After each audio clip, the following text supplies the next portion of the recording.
Welcome to the second edition of Next is Now, a Future of Farming podcast. I'm your host, Brian Brunson with GFL Ag, and my illustrious co-host, Dan Aberhart from Aberhart Ag Solutions. Hello and welcome. Thanks so much for joining us. Brian, what we do now has such a big impact on what happens next for the future of farming. That is why on this show we say, Next is Now. Love it. That's right, Dan. We'll continue to discuss and debate topics that make a difference to farmers' operations now. I'll be asking a lot of questions because I don't know the nuts and bolts of farming. I'm kind of a noob there, and it's my job at GFL Ag to try and understand what's happening out there in the world of agriculture and help you guys and gals produce better, hopefully, with our solutions. I love that you have this outsider's perspective because, quite frankly, Brian, you ask questions that no normal human being in farming ever would. And it makes us question a little bit, hey, what are we doing here? Maybe we should examine this. So that's fun. But my job is to provide you a little bit of context around the topic of this episode, which happens to be timely in the month of May. Can you guess it? Spring seeding. I mean, I know it's like, who would have thunk it? We're going to talk about spring seeding, which is just starting to get underway in Western Canada. I seen a Twitter poll today that was largely around, hey, we're going to start on May 8th. So it's been a little bit later, but things are starting to look good and we're getting underway. Our feature interview is really about new technology. It's a global sales manager, old friend of mine from a leading seeding equipment manufacturer in Western Canada. Some of the folks listening might be able to guess. Also on Coffee Row, I spoke with a buddy of mine, Trevor Klein. He is a farmer with a seed cleaning business in Saskatchewan. He's got some tips for folks on seed cleaning. You got to have your seed clean. You don't want to put your seed in the ground dirty. Okay? Pro tip. Advanced tip. I'm just going to not even comment on that. Continue. I left that wide open for you, but you can just skip that one. But yeah, we're going to talk to Trevor about his seed cleaning business and some of the ideas he's had about optimizing seeding. And Lana Shaw, a researcher from southeastern Saskatchewan, some of the topics that we talked to these folks about were seeding singulation. Okay. It's not, you might think seeding, dating versus singulation, but it's not what you're thinking. Where my mind was going. Variable rate seeding, but not just your typical variable rate seeding. We're going to do the advanced version. We'll talk a little bit about intercropping and underseeding variable rate. And then seeding efficiencies, fertilizer placement in the seed row spacing, and a whole bunch of stuff. And then later, Brian, in our community feature, we're going to talk with Dave Fiddler. Now, Dave is the showrunner for a brand new event that's taking place in June, here in Red Deer, Alberta. It's called the Agri-Food Innovation Expo. So I'm going to tell you a little bit about that, and then you're going to be dreaming about seeding. We're going to talk about seeding so much today, man.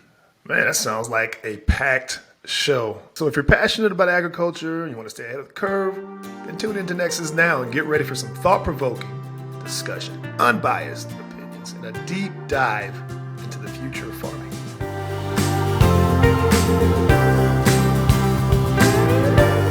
Today, Dan and I are curious about what's next in spring seeding. Brian, I thought that we would discuss some of what you're curious about on this episode. Coming from your vantage point, what are you most curious about when it comes to spring seeding? When we first started talking about this topic, I had a ton of questions. Some will seem a little obvious, but I'll assume us farming noobs don't know the correct answers to. So here we go. Why seed in the spring? Why seed in the spring? Well, let me ask you, how many frost-free days do you have in Texas, Brian? Probably 360 out of 365.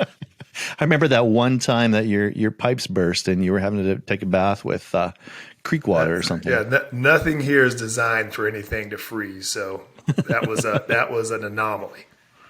Well, to put it in context, where we farm, and I know you've lived here in the past, but we have about 120 frost-free days on the prairie on average across different geographies, and it varies a little bit.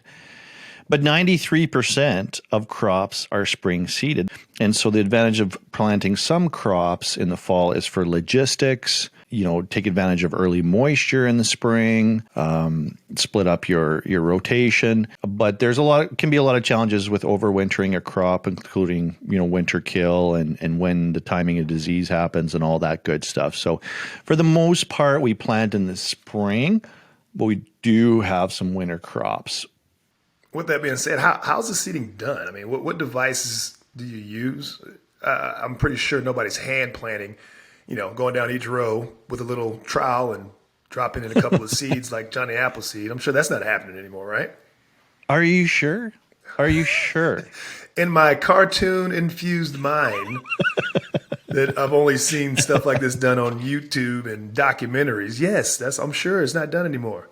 Well, I was thinking of you as an awesome candidate for being a number one seeder on the seeder crew, the hand seeding crew, because of your height and your disposition and your capacity for teamwork and your strength and okay, your work ethic. You could be one of the better hand seeders out there. But so consider this. According to the latest research, there is 608 million family farms around the world. Okay. And they occupy between 70 and 80% of the world's farmland, and they produce around 80% of the world's food in value terms. Wow. But around 70% of all farms operating on just 7% of the agricultural land or less than 1 hectare. So if you have 2.5 acres, you can hardly turn some of the modern equipment around on it. Those folks are likely hand seeding, right? You got to think of a lot of these developing countries where there's really small plot farms. A lot of small farmers. But if you look at the largest 1% of the farms in the world, which are greater than 50 hectares, they operate on more than 70% of the world's farmland. And that's with nearly 40% of agricultural land found on farms larger than 1,000 hectares. And here in Western Canada, we have some of the really, really big farms. So since 1701, when an Englishman by the name of Jethro Tull, God bless him, invented the one-row seeder, we are talking huge implements with multiple seed and nutrients being distributed through independent openers on 60, 80, 100-foot tools that are guided by RTK GPS down to sub-inch accuracy, vertically, horizontally. We're going to talk about some of that really cool technology with SeedMaster. There, I just dropped it. Okay. SeedMaster. Well, that's going to be exciting. All right, now, do these seeds need to be treated before you plant them? How does that work? Brian, how do you treat loved ones? How do you treat your neighbor? How do you treat your community? You need to treat the seeds the same. You need to treat them with love, okay? Can you do that? Can you? So all you need is a little bit of love, and you can have a successful farm. God, let me write that down. Love is all you need. Look, we're treating seeds. I was just on Twitter this morning scrolling and saw that everybody was sharing photos of their seed treating units. So yeah, there's a lot of on-farm seed treating. There's a lot of custom seed treating, treat for disease, insects, provide early nutrition. There's even biostimulants that trigger the genome to say, hey, little fella, you're not cold, you're not hungry, get going. You just have to make sure the proper nutrition is there, and then it won't abort. Right. So you don't want to abort at seed. But anything, it's very interesting, the whole seed treating thing. I didn't know that much technology was behind the actual seed. I thought it was just like, scattered it on the ground and hoping for the best. But that's extremely interesting, especially the genomic part, like doing the certain types of seeds for certain areas, make them grow faster, slower. All that stuff is extremely interesting to me. I'm just thinking about how amazing you're going to be a conversation at the next cocktail party that you and your wife attend. Oh, they're already tired of me talking farming right there. They're like, did you know that seeds are treated with love? My favorite one is the old, did you know there was an island full of bat poop that fed the whole world at some point? So they love that one. Now, that's huge. Why do you seed at all? Why can't you just use the same plant from year to year? You go in, you harvest, and then you have a couple of seeds left over and just throw those bad boys back in the ground and move along. Well, getting back to the difference between clean and dirty seed. But we have come a long way, my friend, from the time that the first humans saved the first spelt seed back in the Fertile Crescent. Speeding up since that time in ancient Mesopotamia, it's interesting to note that in America, around the 1920s, there was just a huge boom of hundreds of small-scale seed producers that were largely producing for their own locale, and a lot of those companies came and went. But here we are, my friend, these days with, transgenic seeds, all kinds of advancements in technology, including the newest one, CRISPR. There are, guess how many companies own half the world's seeds now, agricultural seeds? Guess how many? If I go down the conspiracy rabbit hole, I'm going to say 2. It's 4. I was close. You were really close. Yeah, you were really close. So half of the world's agricultural seeds are owned by 4 corporations. And of course, that sounds right. It's both an opportunity and a challenge when you have folks investing in technology that own it. They own the seed. So that's where things have evolved to, way back from the fertile days of the Fertile Crescent. That almost sounds like a whole Next is Now show in and of itself. Seed licensing, and I'm pretty sure we can go deep down the rabbit hole on that one. But we're going to keep it light and airy. We should get to our feature interview with Tim Criddle if you don't have any more burning questions. All right, let's do that. I am here with an old friend of mine who's an expert in the industry on our topic this month with GFL Ag, spring seeding. His name is Tim Criddle. He is the Global Sales Director at SeedMaster Manufacturing Incorporated. Tim, can you share with us what technology you guys have now available to producers that might be next for them if they're looking for advancements in seeding technology on their farm? Yeah, absolutely, Dan. It's something that we've actually had for a long time, and we've got it packaged up in a few different formats. If you go back, say, 5, 6, 7 years ago, there was so much talk in Western Canada about farmers looking for singulation in their canola. The whole concept of being more precise, looking at a way to make sure that you singulate your seeds, you get uniform emergence, and then each one of those plants has room to grow and maximize its opportunity for yield. We looked at that and we said, well, we've got that technology. We had it in an on-frame tank system that goes on a SeedMaster toolbar. We call it the Ultra Pro 2.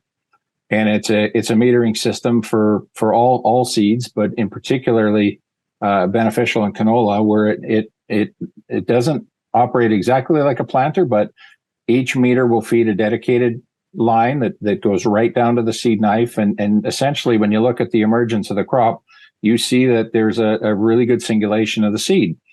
You don't have clumping and big gaps. The way to get that was to buy a SeedMaster toolbar with a UP2 or an Ultra Pro 2 on-frame tank system. And people looked at that, and that was a bit different and a little hard to wrap their head around. And then it presents some challenges in terms of how am I going to fill it? And we have ways to overcome that. I like to say we've kind of captured lightning in a bottle, and that is our Ultra SR, or our single rank drill. And that is an all-in-one system that has 2 fertilizer tanks and 2 seed tanks, all built onto the same frame. It's the same frame that the single rank toolbar itself is built onto. Now, that gives the people that 6, 7 years ago who were looking for singulation an opportunity to buy a drill with 750 bushels of seed and fertilizer capacity, a dedicated seed and fertilizer runs without distribution towers or manifolds or anything like that. And they can do it in a single pass. A single pass is key. A single pass allows the efficiency that farms need to be able to, within a very short window of time, get their seed and fertilizer in the ground. With their twin knife system, it's seed adjacent fertilizer, so it's side banded. And then you look at essentially what you've got. You've got all the benefits of a planter, all the benefits of an air drill, basically packed together into one single pass unit. And Dan, what drives us, why this product is something that we're so excited to continue to promote aggressively in the market, is because the feedback we get from customers, and they talk about just how important precision is to them, how important they are looking at things like they want their crop to emerge very, very quickly and uniformly. That the most important operation on the farm in an entire year is putting that crop in. That's step one. And if you don't do that right and don't give that crop the opportunity to get off to the best start possible with the best seed placement, the best fertilizer placement, then the rest of the year is catch up. And so the SR is something that is an evolution of our on-frame tank and an all-in-one system. And it's got a lot of people talking. Well, Brian, what do you think of that? That, first of all, I didn't realize it was that much technology and foresight into seeding and the equipment that you need to seed. I think based on what you learned today, you might be able to go back and be a leader in hand seeding on the crew. Do you think that's major? Listen, I appreciate that. I appreciate your confidence in my seeding abilities, but people don't know this because I'm sitting down, but I'm 6'9", and that does not lead to bending over, planting stuff, getting on your knees and getting back up. I'd be done within the first 15 minutes of hand planting. It'd kick me off the crew. I'm more of a supervisor, re-roll type person, personally. I can see that. I can see, given your disposition, that would be well suited for you. I was also having the image of, I would almost look like Kevin Hart next to The Rock if we were on the hand seeding crew together. But see, can't you picture me sitting on the porch of a giant farm watching the SeedMasters roll by? I got a white suit on with a white brim hat, sipping an iced tea with my legs crossed on the rocking chairs. It's like, gotta love that SeedMaster.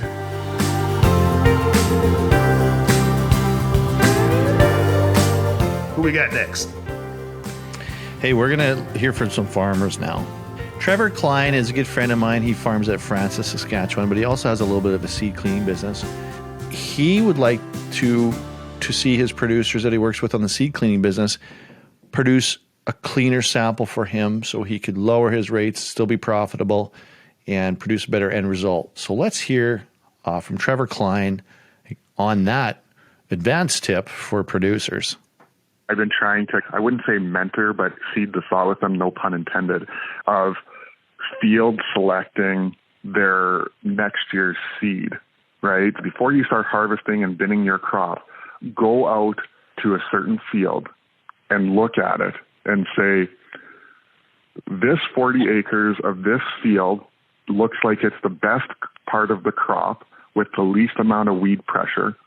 I should harvest this 5,000 bushels separately and put it in this specific bin because it's going to be the best quality grain with the lowest amount of weeds or whatever on it.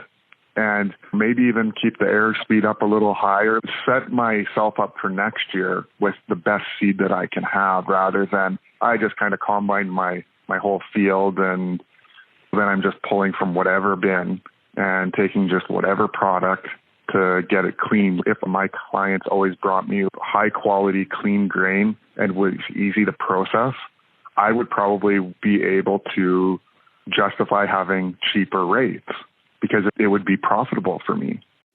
See, Brian, what did I say? Not to harp, but what did I say at the beginning of at the beginning of the episode? I said, get your seed clean before you put it in the dirty ground. think that was your exact phrasing, if I'm not mistaken. The next clip that I wanted to play you is Lana Shaw from Southeastern Research Farm. Okay. She's got a really cool concept that's kind of mind blowing that we can hear about. Check out this clip from none other than Lana Shaw, research director at Southeast Research Farm in Red River, Saskatchewan. Some things I'm pretty excited about is the variable rate underseeding and intercropping, where we can do variable rate seeding. That's not common at all, but variable rate seeding more than one seed at a time is next level. Some of the maps that I was working with over the winter where people are using whatever system to create zones in their field, and then they'll vary the proportions of those two kinds of seed, plus usually varying the nitrogen across the landscape to try to optimize how much seed is in each place.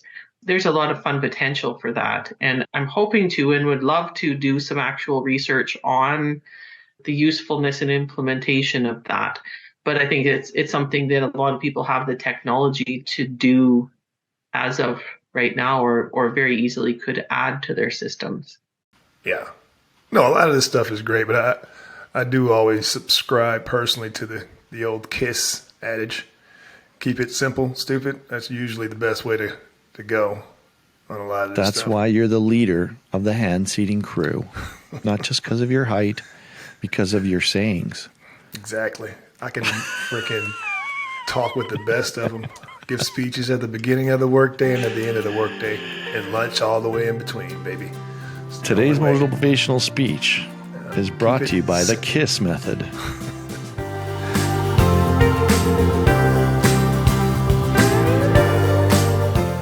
Dan, can you tell us what's going on closer to home in our community segment, please? Well, I uncovered something really neat. It's a new show that's coming to Alberta. The backstory on this is the Centre for Public Policy engaged the whole agri-food sector in Alberta and Western Canada. And they found, hey, Brian, there's lots of opportunities in this industry.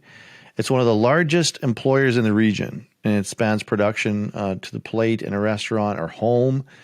So think about this. Western Canada exports 50% or more of what is grown as commodities.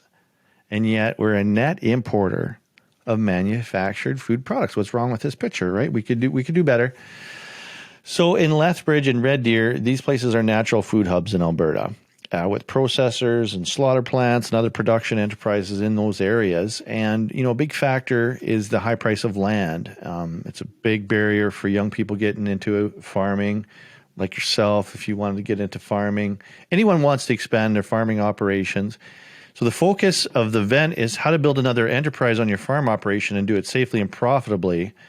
I hope there will be charcuterie boards. Personally, that's what I'm looking forward to. But it's supposed to be fun and educational and provide attendees with a real-world toolkit for starting, expanding, and growing a successful business. And it's going to be a very unique experience where you learn about the trials and tribulations of the supply chain, how to build a brand, marketing expertise, consumer trends, funding mechanisms, how to get money, production concerns, and traceability and sustainability, and yada, yada, yada, yada. And on the final day, they have a one-on-one opportunity for attendees to present their ideas, do the pitch, Dragon Den style, to a panel of experts that provide suggestions on the best path to success. So if anyone's interested in that, that's coming up next month, June 6th to 8th in Red Deer, Alberta. Check out agrifoodexpo.ca. And there's a full interview on YouTube on the Aberhart Ag Solutions channel with Dave Fiddler, who's ran a lot of shows in Western Canada. He's a very interesting individual. So I think this is a really cool show, Brian. And I think you'd like the taste testing and the sampling portion. Absolutely. I mean, I'm actually a professional food taster. I don't have my certification yet, but I've been practicing for the last 48 years. Well, and your palate is so distinct. I'm sure it's is. well known in Texas. And in the barbecuing community. I put hot sauce and everything, but that's just, it's just for a little extra flavor. Not the fact that my taste buds are dead, but, just saying. All right, man. Well, maybe we wrap this up with some key takeaways from what we heard today. What do you think? Well, I think it's been really fun to look at everything from the history of seed and the history of seeding to everything that's happening that's new. And it's just all about precision and savings and increasing yield and doing more with less. And we have come so far, and I think we're just getting started. We're just at the cusp of some real crazy revolutions in seeding technology. It's been a lot of fun to explore this topic. I really enjoyed it. How about you, Brian? What did you think? I agree with you 100%. The beauty of it all is this kind of falls into the whole mindset that we have for GFL Ag.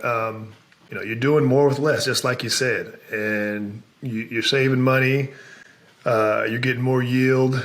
All these things add up to what everybody should be trying to do, which is become more sustainable, better use of the environment, and just better stewards in general. So this has been a great great subject. I enjoy every time. I enjoy speaking with you and hearing your anecdotes and cool stories and learning. And I feel like now I'm ready to, start that whole hand seeding thing. We're going to be a leader in the field of hand seeding. Yes, sir. As long as we get more barbecue. Well, thanks for listening, everyone. I hope you've enjoyed Next Is Now. I'm Brian Brunson with Dan Aberhart. Join us next time for a discussion on barbecue.